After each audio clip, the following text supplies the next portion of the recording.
ಯೋಂತಃ ಪ್ರವಿಶ್ಯ ಮಮ ವಾಚಮಿಮಾಂ ಪ್ರಸುಪ್ತಾಂ ಸಂಜೀವಯತ್ಯಖಿಲಶಕ್ತಿಧರಸ್ವಧಾಮ್ನಾ ಅನ್ಯಾಂಶ್ಚ ಹಸ್ತಚರಣಶ್ರವಣತ್ವಗಾದೀನ್ ಪ್ರಾಣಾನ್ ನಮೋ ಭಗವತೆ ಪುರುಷಾಯ ತುಭ್ಯಂ. ವಂದೇ ಮಾತರಮಂಬಿಕಾಂ ಭಗವತೀಂ ವಾಣೀರಭೋಮಾತ್ಮಿಕಾಂ ಕಲ್ಯಾಣೀಂ ಕಮನೀಯಕಲ್ಪಲತಿಕಾಂ ಕೈವಲ್ಯನಾಥಪ್ರಿಯಾಂ ವೇದಾಂತ ಪ್ರತಿಪಾದ್ಯಮಾನ ವಿಭವಾಂ ವಿದ್ವನ್ಮನೋರಂಜನೀಂ ಶ್ರೀಚಕ್ರಾಂಚಿತರತ್ನಪೀಠನಿಲಯಾಂ ಶ್ರೀರಾಜರಾಜೇಶ್ವರೀಂ ಶ್ರುತಿಸ್ಮೃತಿಪುರಾಣಾನಾಂ ಆಲಯಂ ಕರುಣಾಲಯಂ ನಮಾಮಿ ಭಗವತ್ಪಾದಶಂಕರಂ ಲೋಕಶಂಕರಂ. ಗುರುಪೂರ್ಣಿಮೆ ಅಂದರೆ ವ್ಯಾಸಪೂರ್ಣಿಮೆ. ವ್ಯಾಸರನ್ನೇ ಇಲ್ಲಿ ಮುಖ್ಯವಾಗಿ ಪೂಜೆ ಮಾಡ್ತಾರೆ. ಅದರ ಜೊತೆಯಲ್ಲಿ ಗುರು ಪರಂಪರೆಯ ಹಿಂದಿನ ಮತ್ತು ಮುಂದಿನ ಗುರುಗಳನ್ನು ಕೂಡ ಪೂಜೆ ಮಾಡುವಂಥದ್ದಿದೆ. ವ್ಯಾಸರಿಗಿಂತ ಹಿಂದೆ ಬ್ರಹ್ಮ ವಿಷ್ಣು ಮಹೇಶ್ವರರು ಅವರು ಕೂಡ ಗುರುಗಳೇ. ಶಿವ ದಕ್ಷಿಣಾಮೂರ್ತಿ ಅವತಾರವನ್ನು ಎತ್ತಿ ಋಷಿಗಳಿಗೆ ಜ್ಞಾನೋಪದೇಶ ಮಾಡಿದ ಸಂಗತಿ ಶಂಕರರು ಬರೆದ ದಕ್ಷಿಣಾಮೂರ್ತಿ ಸ್ತೋತ್ರದಲ್ಲಿ ಬಂದಿದೆ. ಹಾಗೆ ವಿಷ್ಣು ಬ್ರಹ್ಮನಿಗೆ ಸೃಷ್ಟಿಯ ಮೊದಲಲ್ಲೇ ವೇದಾದಿಗಳನ್ನು ಉಪದೇಶ ಮಾಡಿದ ಸಂಗತಿ ಉಪನಿಷತ್ನಲ್ಲೇ ಬಂದಿದೆ. ಹಾಗೆ ಬ್ರಹ್ಮ ಅವರ ಮಾನಸ ಪುತ್ರರಾದ ವಸಿಷ್ಠಾದಿಗಳಿಗೆ ಉಪದೇಶ ಮಾಡಿದ ಕಥೆಗಳು ಬಂದಿದ್ದಾವೆ. ಹೀಗಾಗಿ ಮೊದಲು ಬ್ರಹ್ಮ ವಿಷ್ಣು ಮಹೇಶ್ವರರೇ ಬರ್ತಾರೆ ಗುರು ಪರಂಪರೆಯಲ್ಲಿ, ಅನಂತರ ವಸಿಷ್ಠಾದಿಗಳು, ಅನಂತರ ವ್ಯಾಸರು.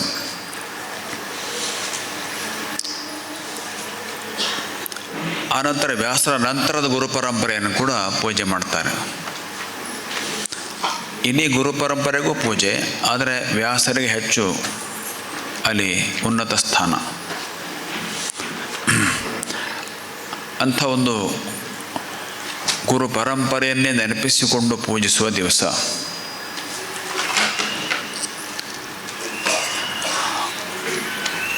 ಗುರು ಎಂದರೆ ಅಜ್ಞಾನವನ್ನು ನಿವಾರಿಸುವವನು.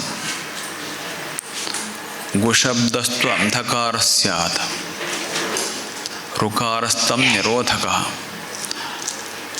ಅಂಧಕಾರ ವಿರೋಧಿತ್ವಾದ್ ಗುರುರಿತ್ಯಭಿಧೀಯತೆ ಅಂತ. ಅಂಧಕಾರ ನಿವಾರಿಸುವವನು ಗುರು ಅಂತ. ಯಾವ ಅಂಧಕಾರ? ಅಜ್ಞಾನವೆಂಬ ಅಂಧಕಾರ. ಅದನ್ನು ಜ್ಞಾನವೆಂಬ ಬೆಳಕಿನ ಮೂಲಕ ನಿವಾರಿಸುವವನು ಗುರು ಅಂತ. ಈ ಜ್ಞಾನ ಮತ್ತು ಅಜ್ಞಾನಗಳ ಸಾಮಾನ್ಯ ಅರಿವು ಎಲ್ಲರಿಗೂ ಇರ್ತದೆ. ಅದು ಸ್ವಲ್ಪ ವಿಶೇಷ ಇಲ್ಲಿ ಬೇಕು. ಏನು ವಿಶೇಷ ಅಂದರೆ, ಗುರು ಕೊಡ್ತಕ್ಕಂತಹ ಜ್ಞಾನ ತುಂಬ ಸೂಕ್ಷ್ಮವಾದದ್ದು. ಸೂಕ್ಷ್ಮವಾದ ಅಜ್ಞಾನವನ್ನು ನಿವಾರಿಸ್ತದೆ. ಅದು ಸೂಕ್ಷ್ಮವಾದ ಅಜ್ಞಾನವನ್ನು ನಿವಾರಿಸೋದಕ್ಕೆ ಸೂಕ್ಷ್ಮವಾದ ಜ್ಞಾನವೇ ಬೇಕು. ಜ್ಞಾನ ಅದು ಅಜ್ಞಾನ ಕೆಲವೊಮ್ಮೆ ಸೂಕ್ಷ್ಮವಾಗ್ತದೆ. ನಿಮಗೆ ಅರ್ಥವಾಗಬಹುದಾದ ಒಂದು ಉದಾಹರಣೆ, ಬೆಳಕೆ ಕೆಲವೊಮ್ಮೆ ಕತ್ತಲಾಗ್ತದೆ. ಬೆಳಕು ಕತ್ತಲಾಗೋದುಂಟ ಎಲ್ಲಾದರೂ? ಏನು ಹಿಂಗೆ ಹೇಳ್ತಿರಲ್ಲ ಅಂದು ನೀವು ಕೇಳ್ತಾ ಇರ್ಬೋದು. ಬೆಳಕು ಕೂಡ ಕತ್ತಲಾಗೋದುಂಟು. ಎಲ್ಲಿ ಹಾಗಿದ್ದರೆ? ಹಗಲು ಹೊತ್ತು ಆಕಾಶದಲ್ಲಿ ಸೂರ್ಯ ಬೆಳಕು ಕೊಡ್ತಾ ಇರ್ತಾನೆ, ಸೂರ್ಯ ಬೆಳಕೆಲ್ಲ ಕಡೆ ತುಂಬಿರ್ತದೆ. ನಾನು ಪ್ರಶ್ನೆ ಕೇಳ್ತೇನೆ, ರಾತ್ರಿ ಆಕಾಶ ತುಂಬ ತುಂಬಿಕೊಂಡಿರೋ ನಕ್ಷತ್ರಗಳು ಸಕಲೊತ್ತೆಲ್ಲಿ ಹೋದವು? ಉತ್ತರ ಹೇಳ್ತಾರೆ ಅದಕ್ಕೆ, ಎಲ್ಲೂ ಹೋಗಿಲ್ಲ, ಇದ್ದಾವೆ. ಹಾಗೆ ಯಾಕೆ ಕಾಣ್ತಾ ಇಲ್ಲ? ಸೂರ್ಯನ ಬೆಳಕಿದ್ದರಿಂದ ಕಾಣ್ತಾ ಇಲ್ಲ. ಅಲ್ಲಿಗೆ ಸೂರ್ಯನ ಬೆಳಕೆ ಕತ್ಲಾಯ್ತಲ್ಲಿ. ನಕ್ಷತ್ರಗಳು ಕಾಣದೇ ಇರೋಂಗೆ ಮಾಡಿದ್ಯಾರು? ಸೂರ್ಯನ ಬೆಳಕು. ಅದರಿಂದ ಬೆಳಕೇ ಕೆಲವೊಮ್ಮೆ ಕತ್ಲೆ ಆಗ್ಬೋದಲ್ಲ. ಹಾಗೆಯೇ ಜ್ಞಾನವೇ ಕೆಲವೊಮ್ಮೆ ಅಜ್ಞಾನವಾಗುವುದುಂಟು. ಅಂತಹ ಅಜ್ಞಾನ, ಸೂಕ್ಷ್ಮವಾದ ಅಜ್ಞಾನ, ಅದನ್ನು ನಿವಾಸುವ ಸೂಕ್ಷ್ಮವಾದ ಜ್ಞಾನವನ್ನು ಗುರು ಕೊಡ್ತಾನೆ. ಜ್ಞಾನವು ಅಜ್ಞಾನವಾಗುವುದುಂಟು. ಎಲ್ಲಿ? ಉಪನಿಷತ್ತು ಹೇಳ್ತದೆ, ಯಶ್ಚಂದಸಾ ವೃಷಭೋ ವಿಶ್ವರೂಪ ಛಂದೋಭ್ಯೋಧ್ಯಮೃತಾತ್ ಸಂಬಭೂವ ಸಮೇಂದ್ರೋ ಮೇಧಯಾ ಅಸ್ಪೃಣೋತು ಅಮೃತಸ್ಯ ದೇವಧಾರಣೋ ಭೂಯಾಸಂ ಶರೀರಂ ವೇ ವಿಜರ್ಷಣಂ ಜಿಹ್ವಾ ವೇ ಮಧುಮತ್ತಮಾ ಕರ್ಣಾಭ್ಯಾಂ ಭೂರಿ ವಿಶ್ರುವಂ ಬ್ರಹ್ಮಣಃ ಕೋಶೋಸಿ ಮೇಧಯಾ ಪಿಹಿತಃ ಶ್ರುತಂ ಮೇ ಗೋಪಾಯ. ಬ್ರಹ್ಮಣಃ ಕೋಶೋಸಿ ಮೇಧಯಾ ಪಿಹಿತಃ, ಅಲ್ಲಿಗೆ ಮನಸ್ಬೇಕು. ಮೇಧಯಾ ಪಿಹಿತಃ ಅಂದರೆ ಜ್ಞಾನದಿಂದಲೇ ಮುಚ್ಕೊಂಡಿದ್ದೆ ನೀನು ಅಂತ. ಪರಮಾತ್ಮ ತತ್ವ ನಮ್ಮೊಳಗೆ ಇದ್ದರೂ ಜ್ಞಾನದಿಂದಲೇ ಮುಚ್ಕೊಂಡಿದೆ. ಅದೇ ಜ್ಞಾನವೇ ಅಜ್ಞಾನ ಇತ್ತಲ್ಲಿ. ಯಾವ ಜ್ಞಾನ ಅಂದರೆ ಭಾಷ್ಯಕಾರರು ಬರೀತಾರೆ, ಶಂಕರರು, ಲೌಕಿಕ ಜ್ಞಾನವೇ ಇಲ್ಲಿ ನಮಗೆ ಪರಮಾತ್ಮನ ಕಾಣದೆ ಹೋದಂಗೆ ಮಾಡಿಬಿಟ್ಟಿದೆ. ಅದಕ್ಕೆ ಲೌಕಿಕ ಜ್ಞಾನವೇ ಅಜ್ಞಾನ. ಅದರಿಂದ ಹೇಗೆ ಬೆಳಕು ಕೆಲವೊಮ್ಮೆ ಕತ್ತಲೆ ಆಗ್ತದೆಯೋ ಹಾಗೆ ಕೆಲವು ಕಡೆ ಜ್ಞಾನವೂ ಕೂಡ ಅಜ್ಞಾನವಾಗ್ಬೋದು, ಆಗ್ತದೆ. ಇದು ನಿಮಗೆ ಸಣ್ಣ ಉದಾಹರಣೆ ಅಂತ ಹೇಳ್ಬೋದು. ಇನ್ನೂ ಅನೇಕ ಉದಾಹರಣೆಗಳನ್ನು ಕೊಡ್ಬೋದು ಶಾಸ್ತ್ರಗಳನ್ನು ನೋಡಿದರೆ. ಯಾವ ಆ ಜ್ಞಾನ ಅಜ್ಞಾನವಾಗಿದೆಯೋ ವಸ್ತುತಃ ಅದೇ ಸೂಕ್ಷ್ಮವಾದ ಜ್ಞಾನ. ಅದನ್ನು ಬಿಡಿಸಿಕೊಡುವ ಸೂಕ್ಷ್ಮವಾದ ಜ್ಞಾನವನ್ನು ಕೊಡ್ತಾನೆ ಗುರು ಅಂತ.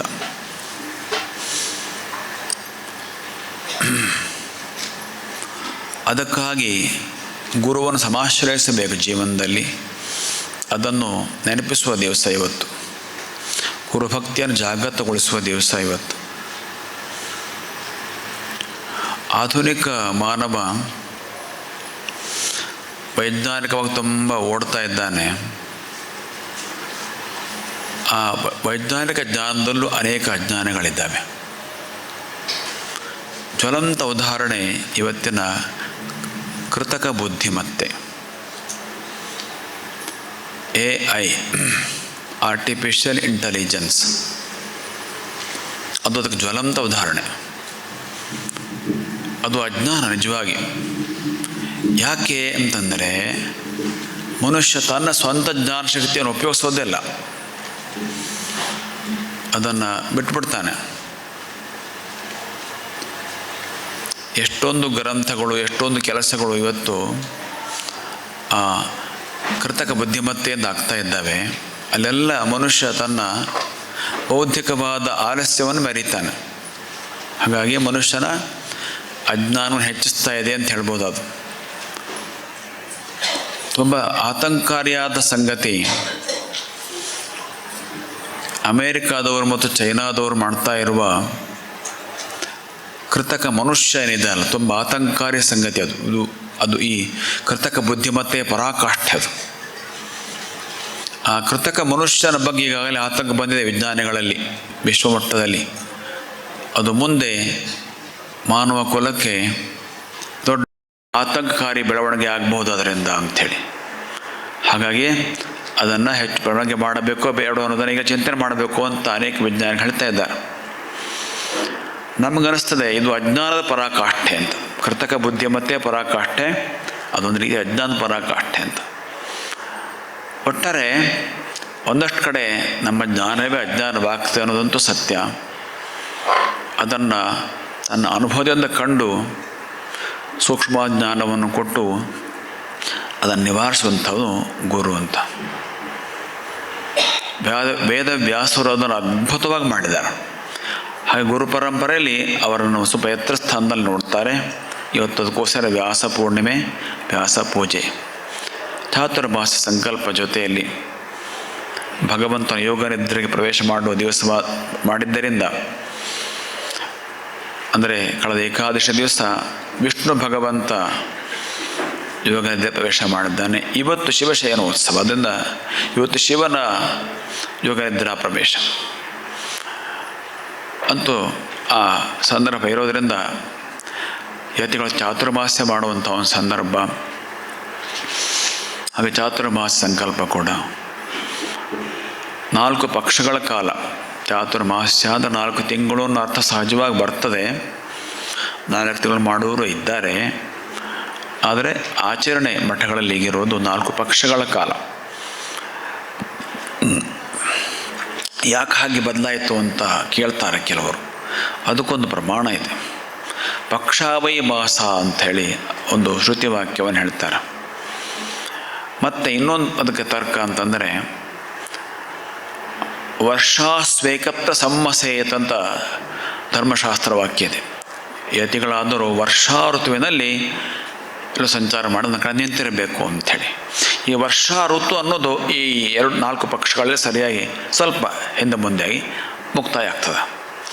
ಹಾಗಾಗಿ ಆ ಕಾರಣದಿಂದ ಈ ವರ್ಷಾ ಋತುವಿನಲ್ಲಿ ಚಾತುರ್ಮಾಸ ಅನ್ನುವಂಥದ್ದು ರೂಢಿಗೆ ಬಂದಿರ್ತದೆ. 4 ಪಕ್ಷಗಳ ಕಾಲ ಈ ವ್ರತ ನಡೀತಾ ಇರ್ತದೆ. ಈ ಸಂದರ್ಭದಲ್ಲಿ 2 ಪ್ರಮುಖ ಕೆಲಸಗಳು ವೇದಿಕೆ ಮೇಲಾಗಲಿಕ್ಕಿದ್ದಾವೆ. ಒಂದು ಸನ್ಮಾನ, ಇನ್ನೊಂದು ನದಿ ತಿರುವು ಯೋಜನೆಯ ಬಗ್ಗೆ ಪತ್ರ ಚಳವಳಿ. ಸನ್ಮಾನದಲ್ಲಿ ಮೊಟ್ಟ ಮೊದಲು ಇವತ್ತಿನ ಅಭ್ಯಾಗತರೂ ಆಗಿ ಸನ್ಮಾನ ಸ್ವೀಕರಿಸಲಿಕ್ಕಿರತಕ್ಕಂಥವರು ಶ್ರೀ ನರಸಿಂಹ ಕುಮಾರ್ ಅವರು. ಆರಕ್ಷಕ ಇಲಾಖೆಯಲ್ಲಿ, ಅಂದರೆ ಪೊಲೀಸ್ ಇಲಾಖೆಯಲ್ಲಿ ಅತ್ಯುನ್ನತ ಹುದ್ದೆಗೆ ಏರಿದವರು. ಮಠದ ಶಿಷ್ಯರಲ್ಲಿ ಈ ರೀತಿ ಅತ್ಯುನ್ನತ ಪೊಲೀಸ್ ಇಲಾಖೆ ಅಧಿಕಾರ ಹೊಂದಿದವರು ತುಂಬ ವಿರಳರು.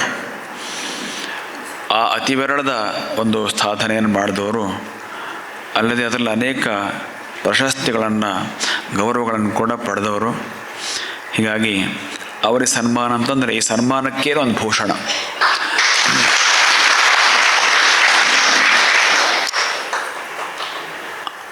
ಅವರನ್ನು ಕರೆದಿದ್ದೇವೆ. ಹಾಗೆ ಮಠದ ಪುರೋಹಿತರಾಗಿ ಶ್ರದ್ಧಾಪೂರ್ವಕ ದೀರ್ಘ ಸೇವೆಯನ್ನು ಮಾಡಿರುವ ಶ್ರೀ ನರಸಿಂಹ ಜೋಶಿಯವರು, ಹಾಗೆ ಮಠದವರೇ ಅಂದರೆ ಇಲ್ಲಿ ಹಳೆ ವಿದ್ಯಾರ್ಥಿಯೂ ಆಗಿದ್ದು ಸಾಹಿತ್ಯ ಕ್ಷೇತ್ರದಲ್ಲಿ ಹೆಸರು ಮಾಡಿರುವ ವನರಾಗ ಶರ್ಮ ಅವರು, ಈ ಹಿಂದೆ ಸ್ವರ್ಣಲೆ ಪ್ರಭಾದ ಸಂಪಾದಕರಾಗಿ ಕೂಡ ಕೆಲಸ ಮಾಡಿದವರು, ಅವರು ಕೂಡ ಇವತ್ತು ಸನ್ಮಾನಿತರಾಗಲಿಕ್ಕಿದ್ದಾರೆ. ಹಾಗೆ ಇನ್ನೊಂದು ಕೆಲಸ, ನದಿ ತಿರುವು ಯೋಜನೆ ವಿರುದ್ಧ ಪತ್ರ ಚಳವಳಿ. ಇದು ಬಹಳ ಗಮನಾರ್ಹ. ನದಿ ತಿರುವು ಯೋಜನೆ ಬೇರೆ ಬೇರೆ ತಿರುವು ತಗೊಳ್ತಾ ಇದೆ. ನಿಮಗೆ ಆಶ್ಚರ್ಯ ಆಗುತ್ತೆ. ನದಿ ತಿರುವು ಯೋಜನೆ ತಿರುವು ತಗೊಳ್ತಾ ಇದೆ ಬೇರೆ ಬೇರೆ ರೀತಿಯಲ್ಲಿ. ಆರಂಭದಲ್ಲಿ ಹೇಳಿದ್ದು ಬೇರೆ, ಆಮೇಲೆ ಸ್ವಲ್ಪ ಬದಲಾವಣೆ ಆಯಿತು. ಇದನ್ನು ಹಿರೇ ಒಡ್ಡತ್ತಿ ಅಂತ ಒಂದು ಬೇರೆ ಹೆಸರು ಬಂತು. ಬೇಡ್ತಿ ವರದಾ ಹೋಗಿ ಹಿರೇ ಒಡ್ಡತ್ತಿ ಅಂತ ಹೆಸರು ಬಂತು. ಅದೊಂದು ತಿರುವು.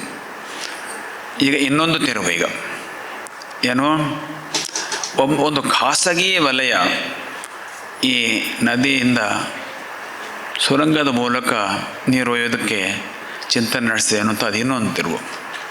ಸರ್ಕಾರದ ಬೇರೆ ಮತ್ತು ಖಾಸಗಿದು ಬೇರೆ. ಒಟ್ಟಾರೆ ನಾವುಗಳು ಸುಮ್ಮನೆ ಇರುವಂಗಿಲ್ಲ. ಗಟ್ಟಿಯಾಗಿ ಇನ್ನೂ ಧ್ವನಿ ಎತ್ತಲೇಬೇಕು, ಸತತ ಧ್ವನಿ ಇರಬೇಕು. ಅದಕ್ಕಾಗಿ ಪತ್ರ ಚಳವಳಿಯನ್ನು ಇನ್ನಷ್ಟು ತೀವ್ರ ಮಾಡುವಂಥ ಅವಶ್ಯಕತೆ ಇದೆ. ಆ ಒಂದು ಕೆಲಸ ಬಗ್ಗೆ ಮುಂದೆ ವಿವರಣೆ ನಿಮ್ಗೆ ಕೊಡಲಿಕ್ಕಿದ್ದಾರೆ. ನೀವೆಲ್ಲ ಬಂದು ಪ್ರತಿಯೊಬ್ಬರು ಪತ್ರ ಸಹಿ ಮಾಡಿ ಹೋಗಬೇಕು. ಇಲ್ಲ ಆ ಪತ್ರದ ಮಾದರಿಯಲ್ಲಿ ನೀವೇ ಒಂದು ಪತ್ರ ಬರೋದು ಇನ್ನಷ್ಟು ಉತ್ತಮ. ಅದು ಕೂಡ ಆಗಲಿಕ್ಕಿದೆ. ಈ ಸಲದ ಚಾತುರ್ಮಾಸ್ಯದಲ್ಲಿ ನಮ್ಮ ಜೊತೆ 3ನೇ ಚಾತುರ್ಮಾಸ್ಯ ನಮ್ಮ ಶಿಷ್ಯರಾದ ಶ್ರೀ ಆನಂದ ಭುವನ ಸರಸ್ವತಿ ಸ್ವಾಮಿಗಳು ಕೂಡ ಜೊತೆಯಲ್ಲಿದ್ದಾರೆ. ನೀವೆಲ್ಲ ಈ 2 ತಿಂಗಳ ಈ ಒಂದು ವ್ರತದಲ್ಲಿ ಭಾಗವಹಿಸ್ತೀರಿ